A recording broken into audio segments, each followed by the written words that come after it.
Okay welcome back to my channel.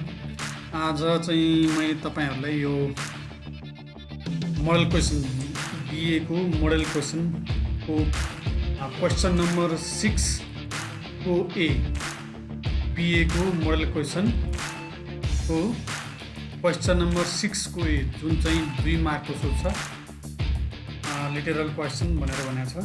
त्यो 2 मार्कको सोध्न सक्ने क्वेसन्सहरूको बारेमा मैले लिएर आएको छु। क्वेसन र एन्सर सकभर सकेसम्म करिब सबै पाठहरूबाट चाहिँ क्वेसन्स र एन्सर सहित यहाँ मैले तपाईँहरूसँग छलफल गर्न लागिरहेको छु।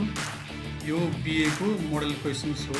बिएको मोडल क्वेसन्स क्वेसन नम्बर 6 को एमा 2 मार्कको सोध्छ। 6 को एमा 2 मार्कको सोध्छ, त्यसबारेमा हामी छलफल गर्न लागिरहेका छौँ। अब यो ओन्ली डटरबाट रहेको छ। यो पहिलो क्वेसन्स कुन पाठबाट रहेको छ भन्दा ओन्ली डटरबाट रहेको छ। यो सान्द्रा सिस्नेरोजको यो 2 मार्क्सको क्वेसन सोधिन्छ। जस्तो क्वेसन नम्बर 1 मा के छ भने what does Cisneros mean when she writes that being an only daughter in a family of 6 son explain everything. भन्नुको मतलब के हो भन्दाखेरि त सिस्नेरको मतलब के हो जब उनले के लेख्छिन् भन्दाखेरि त एक्लो छोरी 6वटा छोराहरू भएको फ्यामिलीमा एक्लो छोरी हुँदाखेरि के हुन्छ भन्ने कुरा त्यत्तिकै व्याख्या गर्न सकिन्छ। त्यसैले त्यही पर्याप्त छ। एउटा छोरी हुनु, 6वटा छोरा मध्येमा एउटा मात्रै छोरी हुनु भनेको त्यति पर्याप्त छ।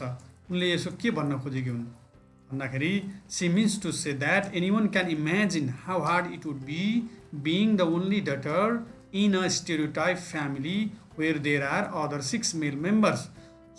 त स्टेरियोटाइप फ्यामिलीमा प्याट्रियार्कल सोसाइटीमा यो पितृसत्तात्मक समाजमा जहाँ चाहिँ महिलालाई चाहिँ हेपिन्छ, महिलालाई चाहिँ सेकेन्ड सेक्सको रूपमा चाहिँ व्यवहार गरिन्छ, महिलालाई चाहिँ प्यासिभ भनिन्छ, महिलालाई कमजोर भनिन्छ, त्यस्तो समाजमा 6 जना छोराहरू छन् र एउटा मात्रै छोरी भयो भने झन् कति गाह्रो हुँदो हो त भन्ने खालको उनको त्यो भनाइ हो। उनले त्यसो भन्न खोजेकी हुन् भनेर हामीले एन्सर लेख्नु पर्यो। In her essay she tries to explain males domination, their attitude and perspective towards the female. उनको एसेमा उनले चाहिँ मेलहरूको डोमिनेसन, उनीहरूको एटिट्युड, उनीहरूको चाहिँ मतलब दृष्टिकोण र उनीहरूको चाहिँ पर्सपेक्टिभहरू के हो त, फिमेलप्रतिको धारणा के हो भन्ने कुरा आफ्नो एसेमा लेख्न देखाउन खोजेकी छिन्। त्यस्तै अर्को क्वेसन सोध्न सक्छ यस पाठबाट what distinction does Cisneros make in paragraph 2 and 3 between being the only daughter and being only a daughter. उनले यो प्याराग्राफ 2 र 3 मा द ओन्ली डटर भनेकी छिन् कहीँ भने कहीँ चाहिँ ओन्ली अ डटर भनेकी छिन्। यसमा के फरक देखाउन खोजेको हो? द ओन्ली डटर र ओन्ली अ डटरमा के फरक छ त भन्ने कुरा। In the past she was the only daughter in a family of 6 sons. पास्टमा के थिइन् त भन्दाखेरि 6 जना छोराहरूमा उनी एउटा मात्रै छोरी थिइन्। And today she is only a daughter the writer. आज उनी एउटा मात्र छोरी छिन् जो चाहिँ के हुन् त राइटर भएकी छिन्। एउटा मात्र छोरी जो राइटर भइन् भनेको ओन्ली अ डटर होइन। अनि त्यसपछि पहिला चाहिँ के भन्छ द ओन्ली डटर थिइन्। In the past the only daughter was just a daughter who was regarded as a weaker sex, felt marginalised and dominated.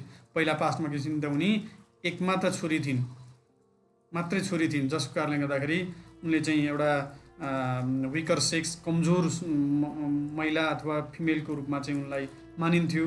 अनि उनी मार्जिनलाइज जस्तै भएकी थिइन्, डोमिनेट भएकी थिइन्। In the stereotypical societies being a daughter in a family of 6 sons would certainly difficult as they were expected to cook and clean in the house. भन्नुको मतलब यस्तो पार्टिकुलर सोसाइटीमा, यस्तो ट्राइब सोसाइटीमा चाहिँ एउटा छोरीले के गर्नु पर्थ्यो, अब छोराहरूले के गर्नु पर्थ्यो, छोरीहरूले चाहिँ खाना पकाउनु पर्ने, सफा गर्नुपर्ने, सबै थोक काम गर्नुपर्ने थियो होइन भनेर भनेको। इन द्याट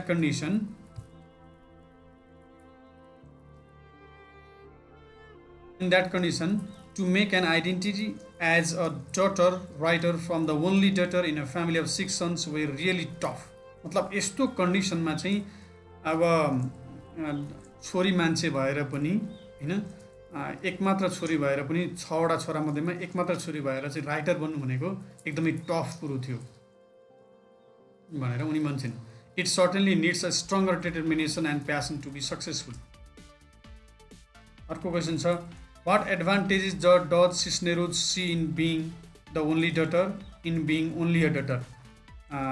के उनले फाइदा पाएकी छिन् त द ओन्ली डटर हुनु र अनि त्यसै ओन्ली अ डटर हुनुमा के फरक छ? अघि पनि मैले भने द ओन्ली डटर भन्नु भनेको पास्टको कन्डिसनलाई इङ्गित गरेको हो। 6जना मेल मेम्बर अर्थात् बाउ बाबा सुधा 7जना मेल मेम्बर हो, उनका दाजुभाइ चाहिँ 6जना भए, 6जनामा एउटा मात्र छोरी हुनु भनेको द ओन्ली डटर भनेको हो। अनि ओन्ली अ डटर भनेको चाहिँ अहिले राइटर भइसक्दाखेरि राइटर मात्र एक त्यस्तो हुन् जो चाहिँ उनी के अरे डटर हुन् जो चाहिँ राइटर बन्न सफल भइन् भनेर ओन्ली अ डटर भनेर त्यसलाई इङ्गित गरेको। यसरी उनले त्यो फ्रेज युज गरेकी छिन् है। She was the only daughter in a family of 6 sons. She wanted to play with her brothers but they didn't want because they would feel ashamed to play with girl. Thus she was force to remain all alone. त्यति बेला उनी एक्लै थिइन्, त्यस्तो बेफाइदा थियो, त्यति नराम्रो कुराहरू थियो, डोमिनेसन हुनु परेको थियो। तर आज आएर ओन्ली डटर भए चाहिँ के भयो त, कस्तो उनले चाहिँ फाइदा पाइन् त। However, the aloneness gave her way to think, imagine, read and prepare herself or could be a daughter. हैन, उनले एक्लो भएर पनि अहिले त्यसको फाइदा के भयो त? द ओन्ली डटर हुनुको फाइदा चाहिँ आज के भयो त? अर्थात् जुन बेलामा उनी मार्जिनल भएकी थिइन्, डोमिनेटेड भएकी छिन्, एक मात्र छोरी भएर चाहिँ त्यस्तो भएकी छिन्, त्यसको फाइदा आज के भयो त? उनले आज के देखिन् त भन्दाखेरि त्यस कारणले नै उनी आज राइटर भएकी छिन्। किनकि उनी एक्लोपन महसुस गर्नु पर्यो। त्यति बेला जब एक्लोपन भयो तब त्यति बेला के पनि फाइदा भयो भने उनले सोच्ने मौका पाइन्, कल्पना गर्ने मौका पाइन्, पढ्ने मौका पाइन् होइन। त्यस कारणले गर्दाखेरि उनलाई त्यो एलोननेसको नेगेटिभ इम्प्याक्ट परेन कि एलोननेसबाट झन् उनी स्ट्रङ्गर बनिन् होइन। स्ट्रङ्गर द्यान एस्टरडे भन्ने त्यो ब्रिटनी स्पेसको चाहिँ एउटा सङ थियो, त्यस्तै म हिजोभन्दा आज एकदम स्ट्रङ्गर भएको छु भनेर चाहिँ एकजना महिला गायकले चाहिँ गाउँछिन्। जस्तै पहिलाको दिनहरूमा भन्दा उनी स्ट्रङ्गर हुन्छन् र उनले चाहिँ एलोननेसलाई पोजिटिभ चाहिँ रूपमा अगाडि बढाउँछिन् र उनी पछि आएर के हुन्छन् त राइटर हुन्छन्। जब उनी एक्लो महसुस गरेकी थिइन् त्यही बेला उनी सोच्ने मौका पाउँछिन्, कल्पना गर्ने मौका पाउँछिन्, पढ्ने मौका पाउँछिन् र आफूलाई प्रिपेयर गर्ने मौका पनि पाउँछिन्। यसरी त्यो फाइदा भयो उनलाई। So she sees advantages on being only the daughter in a family of 6 sons। र 6जना मेम्बर छोराहरू हुँदाखेरि पनि एकमात्र छोरी हुँदाखेरि पनि फाइदा त्यहाँनिर उनले देखिन्।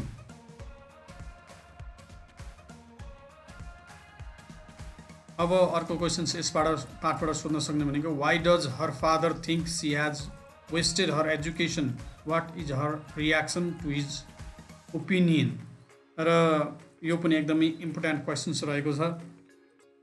यो मिडल लेन्थको क्वेसन, 10 मार्कको क्वेसन त नभनौँ, मिडल लेन्थको क्वेसनमा पनि सोध्न सक्छ, तर जहाँसम्म लाग्छ लिटरल क्वेसन्सको रूपमा पनि सोध्न सक्छ, त्यसलाई चाहिँ अलिक छोटो बनाउन सकिन्छ।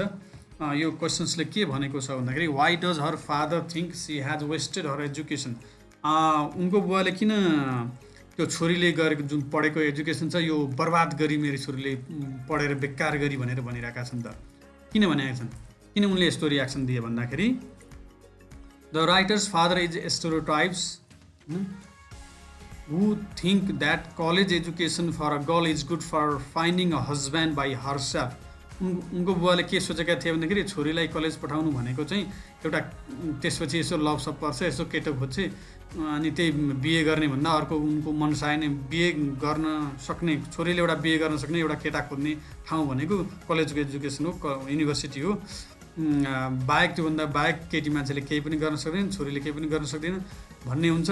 छोरीले त्यसरी केटा खोज्छ कि भनेको हस्बेन्ड खोज्छ कि भनेको त्यो खोज्दिनँ, ऊ पढेर मात्रै रहन्छ, अनि त्यसपछि यो मेरो छोरीले बेकार गरी पढाइ बर्बाद गरी भन्ने उनलाई लाग्छ। A daughter is just meant for husband होइन, उनको लागि लाग्छ छोरी भनेको त त्यो हस्बेन्ड खोज्ने मात्रै हो भन्ने उनको धारणा हुन्छ।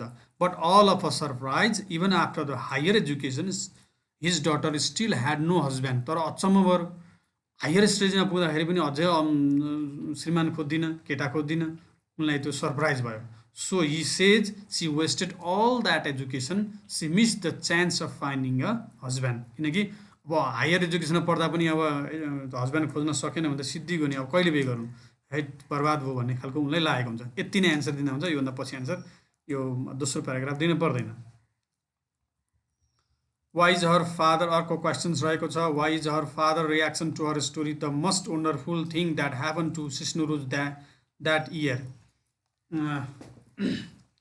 अब बुवाले चाहिँ के भन्नुहुन्छ भन्दाखेरि त छोरीको प्रगति देखेपछि मोस्ट वन्डरफुल थिङ, एकदमै अचम्मको घटना घट्यो उनको लागि जीवनमा भनेर भनेको छ। के घट्यो त त्यस्तो, के हो त त्यो कुरा भनेर भनेको। यहाँनिर लामो क्वेसन छ, हामीले यसलाई सर्टकटमा हामी लेख्न सक्छौँ। Her father didn't believe in her daughter's college education, he thought the college education is good for a girl to find a husband only. While she was writing something, her father often interrupted her, saying, "What's that you are writing?" होइन, उनको बुवाको धारणा के थियो भनेदेखि त husband खोज्नको लागि मात्रै हो कलेज एजुकेसन भन्ने थियो। तर अनि उनले कहिलेकाहीँ लेखिरहँदाखेरि, प्रायः लेखिरहँदाखेरि, छोरीले लेखिरहँदाखेरि उनी जहिले पनि बाधा व्यवधान दिँदै भन्थे, होइन यो छोरी के लेखिरहेको तिमीले भनेर उनले भन्ने गर्दथे, होइन यस्तो थियो।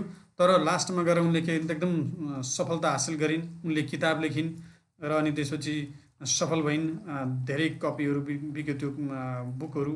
सफल राइटर भएपछि त्यो किताब पब्लिस गरेर उनको सामुन्ने ल्याएपछि उनले के भन्छन् त भन्दाखेरि, बाबाले के प्रतिक्रिया दिनुहुन्छ, मोस्ट वन्डरफुल थिङ भनेर भन्नुहुन्छ, होइन त्यही प्रतिक्रिया हो। यसलाई अलिक सर्टकटमा बनाएर लेख्नु होला, अलिकति लामो हुनसक्छ। यहाँ अर्को क्वेसन रहेको छ, what kind of work did Martha Smith do while her children were growing up, list some of the chores she performed. भन्नुको मतलब के हो भने यो कुन पाठबाट हो भने यो माई मदर नेभर वर्कड, मेरो आमाले कहिल्यै काम गर्नु भएन भन्ने पाठबाट व्यङ्ग्यात्मक टपिक रहेको छ यो, होइन माई मदर नेभर वर्कबाट हो। यहाँनिर चाहिँ मार्था स्मिथ भन्ने चाहिँ राइटरको आमाको नाम हो। मार्था स्मिथ भनेको यहाँनिर राइटर बोनी स्मिथ याकलको के हो त आमाको नाम हो। यहाँनिर क्वेसन सोधेको छ, मार्था स्मिथले आफ्ना केटाकेटीहरूलाई हुर्काउनको लागि कस्ता कस्ता कामहरू गर्नु पर्थ्यो, केही कामहरूको यहाँनिर लिस्ट बनाऊ भनेर भनेको हो। अब यहाँनिर आन्सर त यहाँ छ, यो सायद मैले भनिरहनु पर्दैन, त्यही पनि म भनिहाल्छु। Her mother learn to set hens, raise chickens, feed pigs, milk cows and plant and harvest crop. उनको आमाले चाहिँ कुखुरा पाल्नु पर्थ्यो, कुखुरा हुर्काउनु पर्थ्यो, तिनीहरूलाई चल्लाहरूलाई चाहिँ केही खानेकुराहरू दिनु पऱ्यो, सुँगुरलाई चारो दिनु पऱ्यो, दुध दुनु पऱ्यो, होइन। अनि त्यसपछि प्लान्ट मतलब यो धान सान रोप्ने अनि यो सबै कुराहरू बालीनाली लाउने कामहरू सबै गर्नु पऱ्यो। She carried water mile away from the well, होइन धेरै टाढाबाट घन्टौँ हिँडेर चाहिँ के गर्नु पर्थ्यो त पानी ल्याउनु पर्थ्यो। Her mother spade it up, उनले चाहिँ कोदालो खन्नु पर्थ्यो, प्लान्ट गर्नु पर्थ्यो, हुड गर्नु पर्थ्यो मतलब खनजोत गर्नु पर्थ्यो, हार्भेस्टेड गार्डनलाई हार्भेस्ट गर्नु पर्थ्यो। One after another she gave birth to the fourth child, अनि एक पछि गएर उनले चाहिँ चारवटा बच्चा पनि हुर्काउनु पऱ्यो, जन्माइन्। All day she work for the garden, बगैँचामा काम गरिन्, हाउस हो घरको काम गरिन्। In winter she sewed night after night endlessly to make hoods, अनि राति राति उनले चाहिँ बच्चाहरूका लागि लुगा लगाउनको लागि चाहिँ जुत्रो मुत्रो तयार गरेर चाहिँ बाक्ला बाक्ला लुगा बनाउने प्रयास गर्थिन्, सिउने प्रयास गर्थिन्, ब्लाउज बनाउँथिन् आफ्ना छोराछोरीहरूलाई है। च्यातेको लुगाहरूबाट, उनीहरूको च्यातेको लुगाहरू रिलेटिभबाट ल्याएर, नातेदारबाट ल्याएर त्यसलाई चाहिँ सिलाइ गरेर चाहिँ त्यो बनाउने काम गर्थिन्। She remade them to fit her 4 daughters, 4जना छोरीहरूलाई चाहिँ ती लुगाहरू चाहिँ ठिक्कको बनाउने, सिलाएर ठिक्कको बनाउने गर्दथिन्। रातभरि उनले सिउने काम पनि गर्दथिन्। अनि यो लिस्टहरू कामको लिस्टहरू हो। त्यस्तै यो पार्टबाट अर्को क्वेसन भनेको के हुनसक्छ भने, why aren't Martha Smith survivors entitle to a death benefit when their mother dies, है। अब यो क्वेसन चाहिँ मिडल लेन्थमा पनि सोध्न सक्छ र 2 मार्कमा पनि सोध्न सक्छ, र यो चाहिँ मिडल लेन्थमा 4 मार्कको पनि क्वेसन सोध्न सक्छ। यो 4 मार्कको सोध्यो भने बीमा सोध्छ, 4 मार्कको सोध्यो भने केमा सोध्छ, यो 6 को बीमा सोध्छ।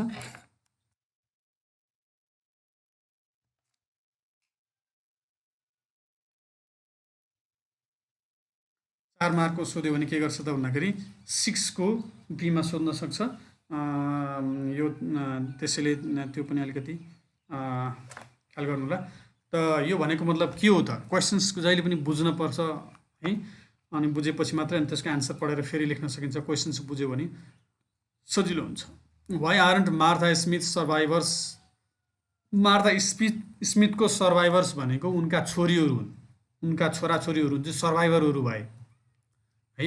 मार्था स्मिथ त मरिसकेपछि उनका बाँच्ने ती छोराछोरीहरूले चाहिँ डेथ बेनिफिट जुन चाहिँ भन्न मृत्युपछि पाउने जुन बेनिफिट हो, ती टुरा बालबच्चाहरूले पाउने जुन सुविधा हो त्यो किन पाएनन् त? मार्था स्मिथका सर्भाइभरहरू, बाँच्नेहरूले, छोराछोरीहरूले किन पाएनन् त त्यो डेथ बेनिफिट भन्ने, होइन भनेर भनेको छ यहाँनिर। जबकि अब हाम्रो मुलुकमा त त्यस्तो खालको सुविधाहरू छैन, तर विदेशमा चाहिँ प्रायः के हुन्छ भन्दाखेरि त डेथ बेनिफिटको सुविधाहरू रहेको हुन्छ। यहाँ चाहिँ कर्मचारी, नितान्त कर्मचारीलाई मात्रै दिइन्छ। त्यहाँ हरेक किसिमको चाहिँ सिस्टमहरू छ, त्यो डिटेलमा म अहिले जाँदिनँ, यहाँ एन्सरतिर लाग्छु। Martha Smith survivors are entitle to death benefit when their mother dies because she is not eligible for social security benefits according to the law. एकदम सर्टकट एन्सर। 2 नम्बरको क्वेसन सोध्यो भने यसको एन्सर भनेको यति, यहाँनिर पहिलो सेन्टेन्स मात्र हो, अरू बाँकी लेख्न पर्दैन।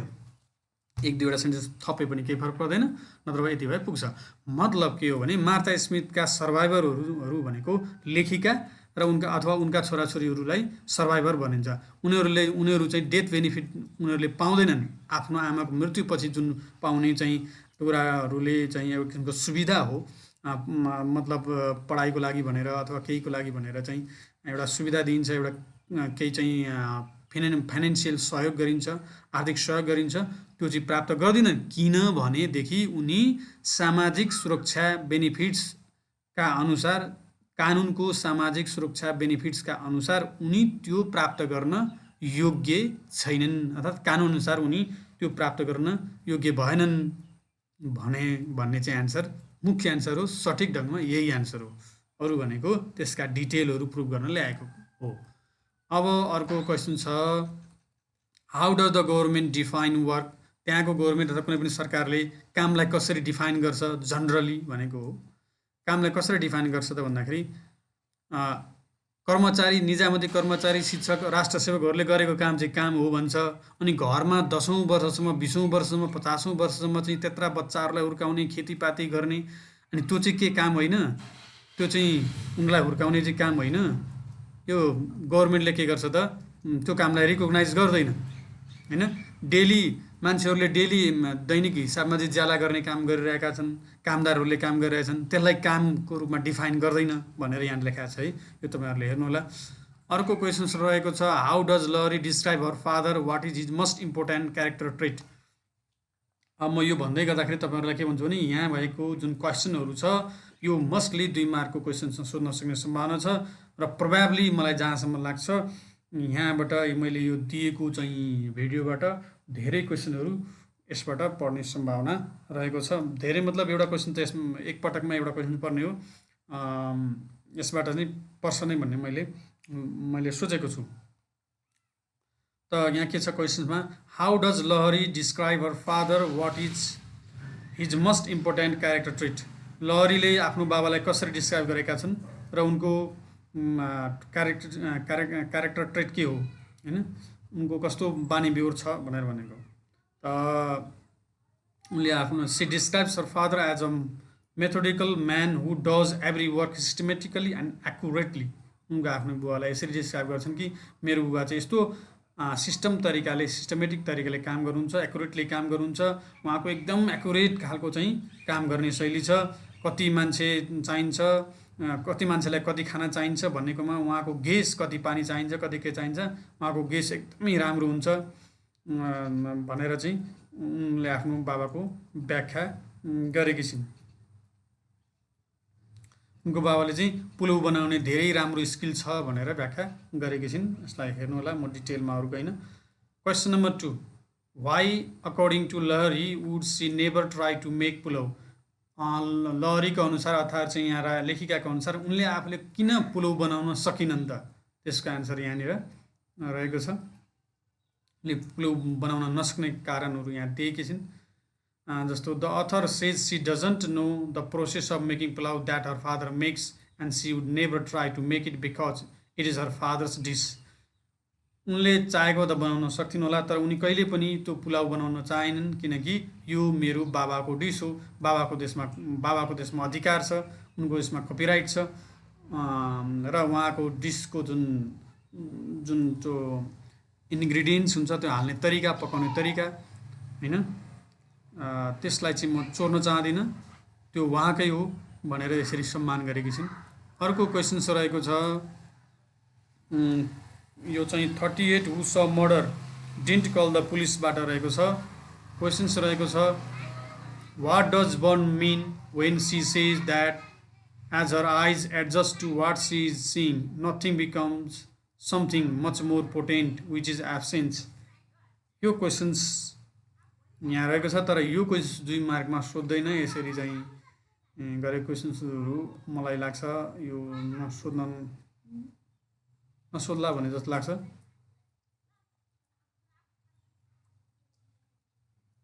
त्यस्तै गरेर यो पनि क्वेसन्सलाई यस्तो खालको जुन ब्राकेटमा कोडहरू दिएको छ, यो क्वेसनहरू त्यति सोध्न सक्छ जस्तो मलाई लाग्दैन।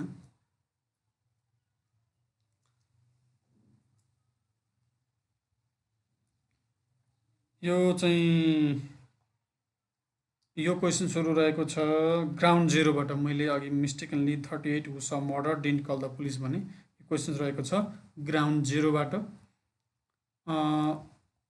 अब यो क्वेसन्स रहेको छ यहाँनिर, यहाँ हेरौँ 3 नम्बरमा यस्तो क्वेसन सोध्न सक्छ, according to Burn how were the television picture of ground zero different from the actual experience of seeing it.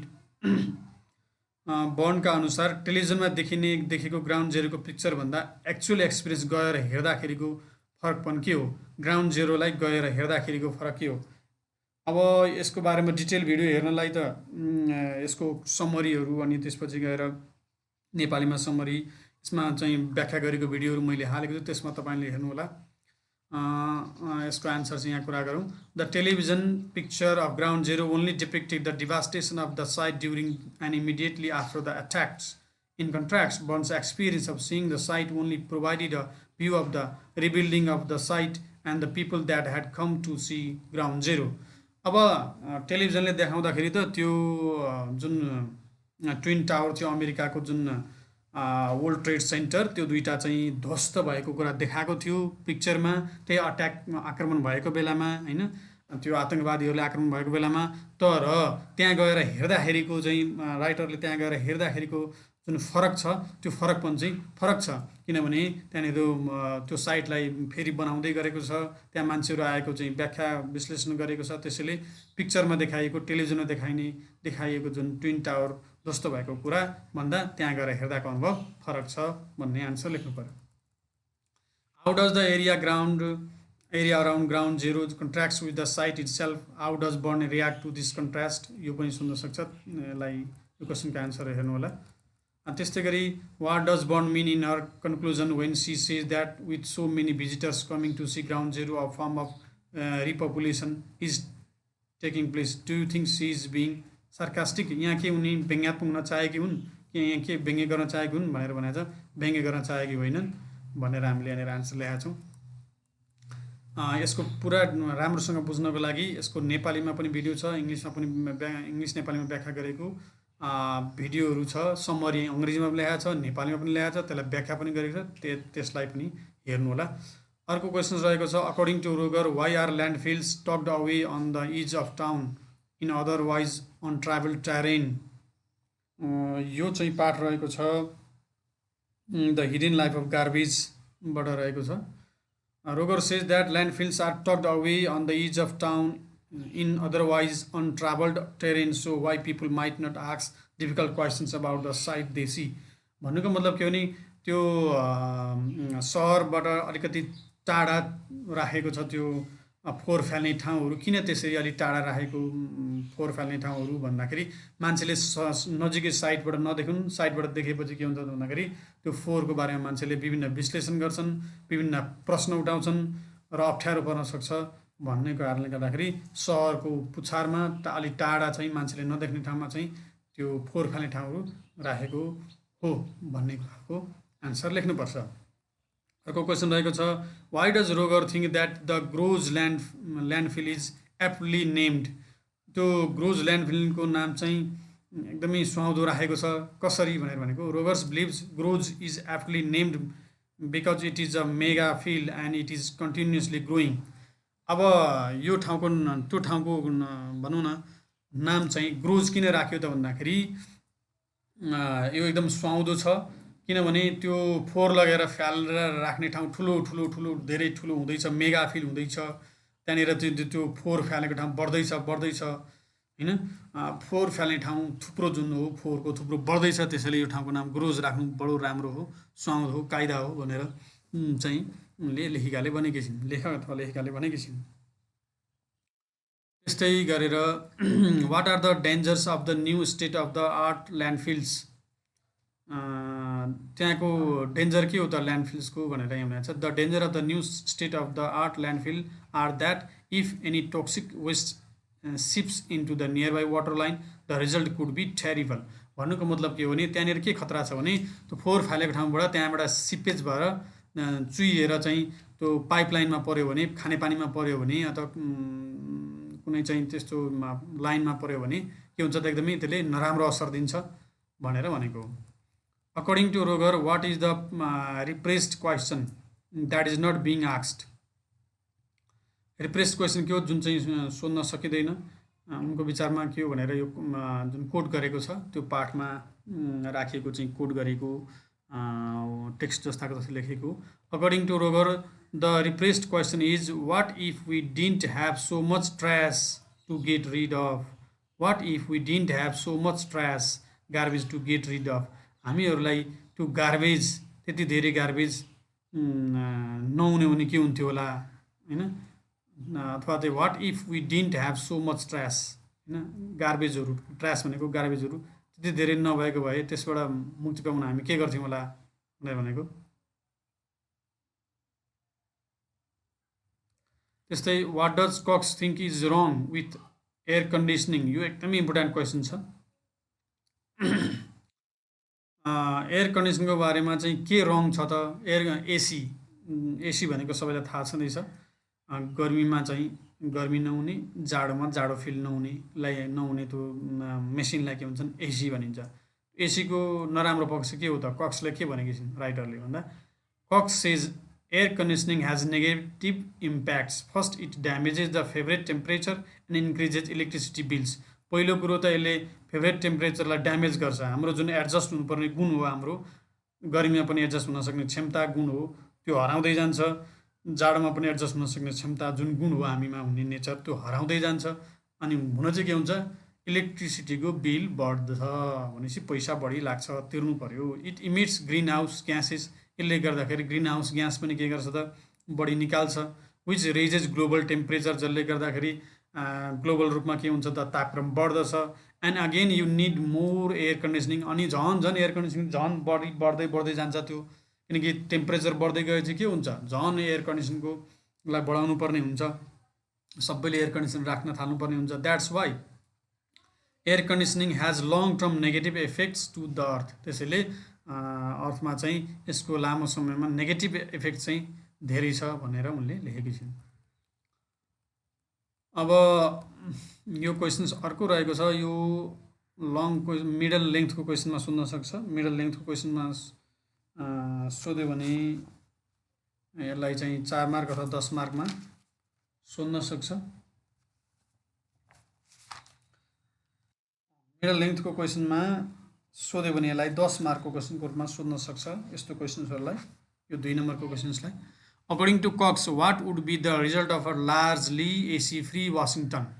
मतलब वासिङटन डिसी भनेको कि अमेरिका हो, त्यो अमेरिकामा चाहिँ एसी नभएको मुलुक भयो भने के हुन्छ होला त, त्यसको परिणाम के हुन्छ त, एसी पूर्ण रूपमा भएन भने। Does the scenario he outlines apply only to Washington DC.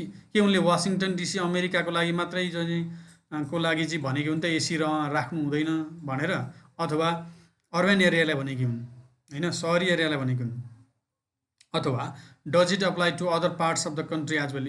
उनले भनेको कुराले कसलाई भनेको भनेर भनेको यसको 2 मार्कको सोध्यो भने यो पहिलो प्याराग्राफ मात्र यसको एन्सर लेख्दा हुन्छ। उनले कसलाई भनेको भन्दा सम्पूर्ण संसारलाई भनेको हुन्। वासिङटन डिसीलाई इङ्गित गरेर सम्पूर्ण संसारलाई भनेकी हुन् है। यहाँ 2टा क्वेसन्स रहेको छ, तपाईँहरूले राम्रोसँग बुझ्नु होला। एउटा चाहिँ वासिङटन डिसीमा चाहिँ एसी भएन भने के हुन्छ भन्ने कुरा, अनि अर्को चाहिँ भनेको चाहिँ के क्वेसन भन्दाखेरि यो उनले चाहिँ यो एसी राख्नु हुँदैन भनेर वासिङटन डिसीमा मात्रै भनेकी हुन् कि अथवा सबै ठाउँमा भनेकी हुन् भन्ने खालको क्वेसन्स रहेको छ है। According to Cox AC free Washington would look fine at work. अनि एसी भएन भने के हुन्छ अरे भन्दाखेरि उनको विचारमा वासिङटन डिसी एकदमै राम्रो देखिन्छ हैन, घरमा राम्रो देखिन्छ, काम गर्ने स्थलमा राम्रो देखिन्छ, पुरै सहरै राम्रो देखिन्छ। किनभने at work a warmer more flexible more relax work place helps to make to have better summer days. अनि मान्छेहरू के हुन्छन् भन्दाखेरि समर डेजमा निस्किन्छन् बाहिर है। जब मान्छेहरूलाई चाहिँ घरमा बस्दाखेरि अब भनौँ जाडोको महसुस हुन्छ, बाहिर घाममा निस्किन्छन्, सूर्यमा निस्किन्छन्, अनि निस्केपछि के हुन्छ भन्दाखेरि त सोसलाइजेसन हुन्छ। In place of AC there will be ceiling fans होइन, एसीको ठाउँमा सिलिङ फ्यान हुन्छ, झ्यालहरू हुनेछन्, फ्यानहरू हुनेछन्, डेस्क फ्यानहरू हुन्छन् काम गर्ने ठाउँमा पनि होइन। र अनि त्यसपछि एसीलाई गुड बाई गरेपछि के हुन्छ त भन्दाखेरि त समर टाइममा मान्छे बाहिर निस्किन्छ, अनि त्यसपछि सामाजिकरण हुन्छ, भेटघाट हुन्छ, कुराकानी हुन्छ होइन। मान्छेहरू धेरै जस्तो आउटडोरमा बिताउन चाहन्छन्, त्यस्तो भयो भने घरभित्रको भित्र घुम्सेर बसेको गर्दैनन्, बाहिर निस्किन्छन् भन्ने खालको उनको कुरा रहेको छ। यसलाई तपाईँले राम्रोसँग हेर्नु होला। र उनले यो लास्टमा यो क्वेसनको एन्सर एउटा छ कि AC free Washington will be fine however the same applies to other parts of the world as well. यही कुरा सबै संसारभरिकोलाई पनि उनले भनेकी हुन् भनेर हामीले भन्नुपर्ने हुन्छ। अर्को क्वेसन रहेको छ बिगिनिङ इन प्याराग्राफ हो Cox discusses the positive effects of reducing the use of air conditioning, what negative effects does he ignore. Positive impacts के हो त एसी फ्री वर्ल्डको, र नेगेटिभ इम्प्याक्ट्स पनि केही छ।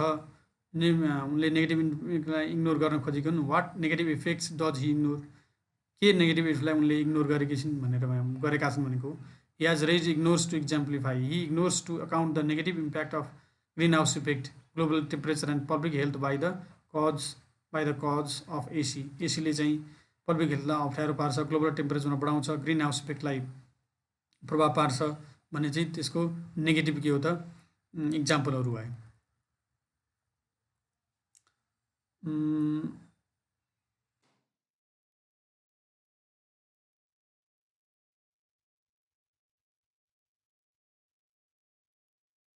अर्को क्वेसन रहेको छ what is the modern day epidemic to which the writer refer in paragraph 1 in what sense is this an epidemic भनेर भनेको छ। यो प्रश्न चाहिँ रहेको छ कहाँबाट रहेको छ यो प्रश्न भन्दाखेरि वाइ भ्याम्पायर्स नेभर डाई भन्ने प्रश्नबाट के अरे पाठबाट रहेको छ, किन भ्याम्पायरहरू कहिले मर्दैनन् भन्ने पाठमा रहेको छ।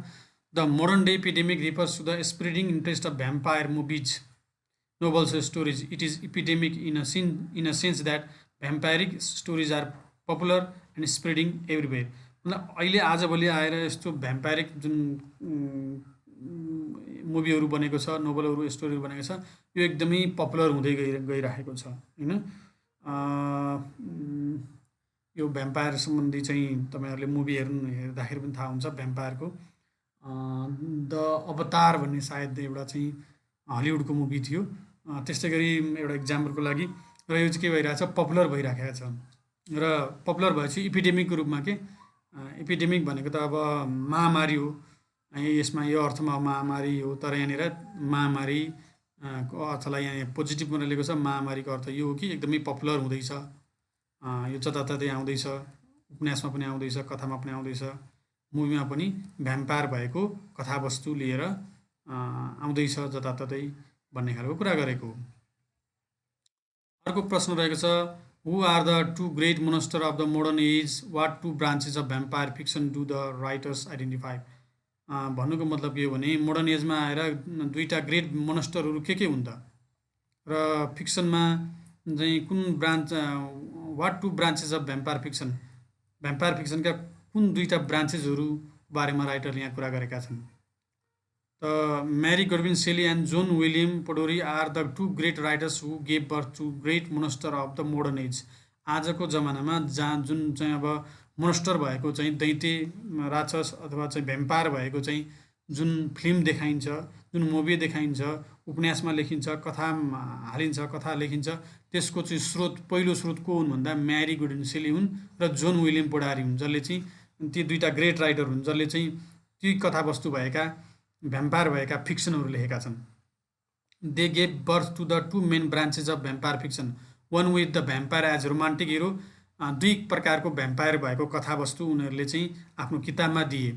एउटा चाहिँ भ्याम्पायर रोमान्टिक हिरो भएको भ्याम्पायर, अर्को चाहिँ the other vampire as undead मोनस्टर।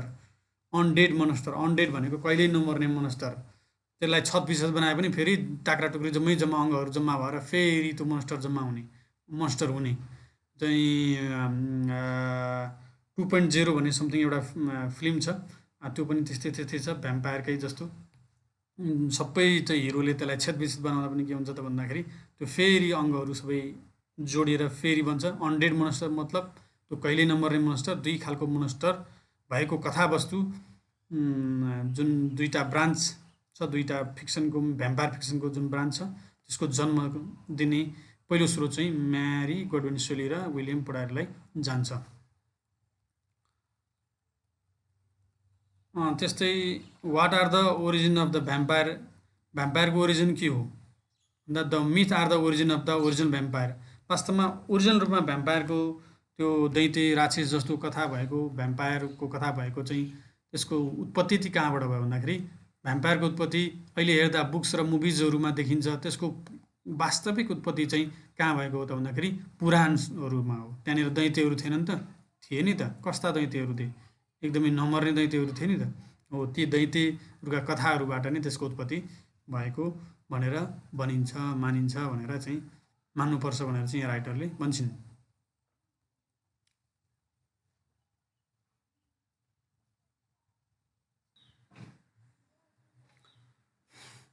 Okay, यो भन्दा पछिको यो यही क्वेसन्सको बारेमा अर्को भिडियो पनि मैले बनाउने छु। यो भिडियो धेरै लामो होला जस्तो मलाई लाग्यो र यसैसँग सम्बन्धित यही 2 मार्कको सोध्न सक्ने क्वेसन्सको अरू बाँकी रहेको पाठहरूको चाहिँ म अर्को भिडियो बनाउने छु। अहिलेलाई यति नै।